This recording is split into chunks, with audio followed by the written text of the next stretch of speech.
तो जैसा कि आपको थंबनेल से ही पता लग गया होगा कि आज की इस वीडियो में हम बात करेंगे मेगर के बारे में। आप चाहे कोई भी कंपनी हो या इंडस्ट्री में आप काम करने जाओ, वहां आपको मेगर का यूज करना ही होगा।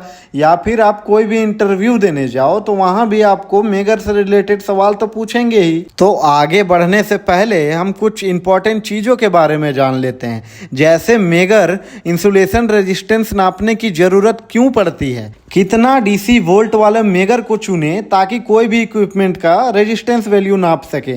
ज़्यादा वोल्ट वाले मेगर को लो रेटिंग वाले वोल्टेज वाले इक्विपमेंट के साथ यूज करें तब क्या होगा, या फिर कितना मिनिमम आईआर वैल्यू होना चाहिए कोई भी मोटर हो या ट्रांसफार्मर को रन कराने के लिए। साथ ही मेगर कैसे किया जाता है या मेगर कैसे वर्क करता है, बस इस वीडियो में इन तक बने रहिए, आपका सारा डाउट बस इस वीडियो में क्लियर हो जाएगा। तो पहले हम ये जान लेते हैं कि मेगर से इंसुलेशन रेजिस्टेंस क्यों चेक किया जाता है। तो कोई भी मोटर हो या ट्रांसफार्मर हो तभी वर्क करेगा जब उसकी रेजिस्टेंस वैल्यू सही होगी, अदरवाइज डिवाइस लंबे टाइम तक वर्क नहीं कर पाएगी या वो जल जाएगी। अरे भैया, सपोज करो जो ये वायर के ऊपर इंसुलेशन क्यों लगी है, ताकि हम कभी भी इसे टच कर दें तो हमें करंट ना लगे। तो मेगर इसीलिए तो किया जाता है ताकि उसकी हम रेजिस्टेंस की वैल्यू हम पता कर सके, ताकि उसकी कितनी क्षमता है वोल्टेज को रोकने की, यही जान सके। तो अब बात करते हैं कितना डीसी वोल्ट वाला मेगर को सेलेक्ट करें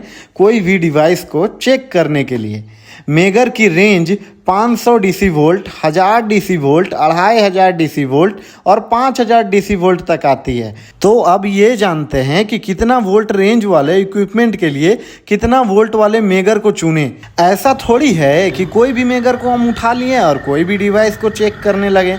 अरे भैया, मान लो सीलिंग फैन 220 वोल्ट पे रन करती है, उसको अगर हम 5000 वोल्ट वाले मेगर से हम चेक करेंगे तो वो तो करबे करेगा ना, आए बाप आए बाप। आप जितना ही वोल्टेज वाले मेगर को चुनिएगा मेजर करने के लिए, वो उतना ही वोल्टेज प्रोड्यूस करेगा, बिल्कुल जनरेटर की तरह। तो अब इसकी रेंज के बारे में भी जान लेते हैं। 440 वोल्ट रेंज तक के इक्विपमेंट के लिए 500 डीसी वोल्टेज वाले मेगर को यूज़ करना चाहिए। 440 वोल्ट से 1000 वोल्टेज तक के रेंज के इक्विपमेंट के लिए 1000 डीसी वोल्ट वाले मेगर का यूज़ करना चाहिए। और ऐसे ही हम 3.3 केवी या 6.6 केवी वाले इक्विपमेंट के लिए 5000 डीसी वोल्ट वाले मेगर को चुनेंगे। तो अब ये भी जान लेते हैं कि लो वोल्टेज रेटिंग वाले डिवाइस को मेजर करने के लिए अगर हाई वोल्टेज मेगर को हम यूज करेंगे तो वो हमारे वाइंडिंग को जला देगा या फिर वाइंडिंग को डैमेज कर देगा। तो मेगर का सिलेक्शन इक्विपमेंट के वोल्टेज रेंज के अनुसार ही करना है। तो अब ये भी जान लेते हैं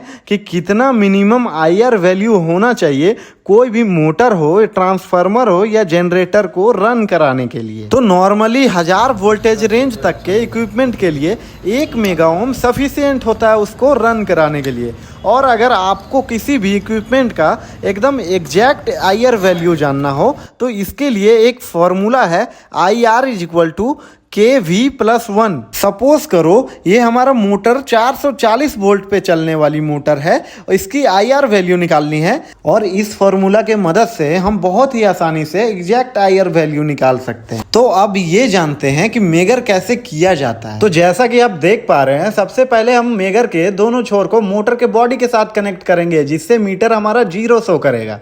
फिर मेगर के एक छोर को मोटर के हर लीड के साथ बारी बारी से चेक करेंगे। अगर किसी भी लीड में अगर हमारा मीटर 0 शो किया, इसका मतलब ये हुआ कि अंदर में कॉइल हमारा अर्थ हो चुका है, वाइंडिंग जल चुका है। यही सेम चीज अब आपको समरसेबल में भी चेक करके दिखाते हैं, और सेम प्रोसेस हम इस मोटर के साथ भी अप्लाई करेंगे। तो सबसे पहले हम मेगर को 0 करने के लिए मेगर के दोनों छोर को मोटर के बॉडी के साथ कनेक्ट करेंगे।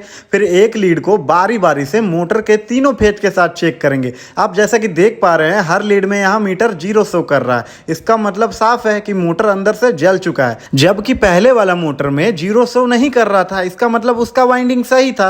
और ऐसे ही आप बड़े ही आसानी से आप किसी का भी चेक कर सकते हैं। और ऐसे ही इलेक्ट्रिकल इंफॉर्मेटिव वीडियोस के लिए हमारे चैनल से जुड़े रहिए।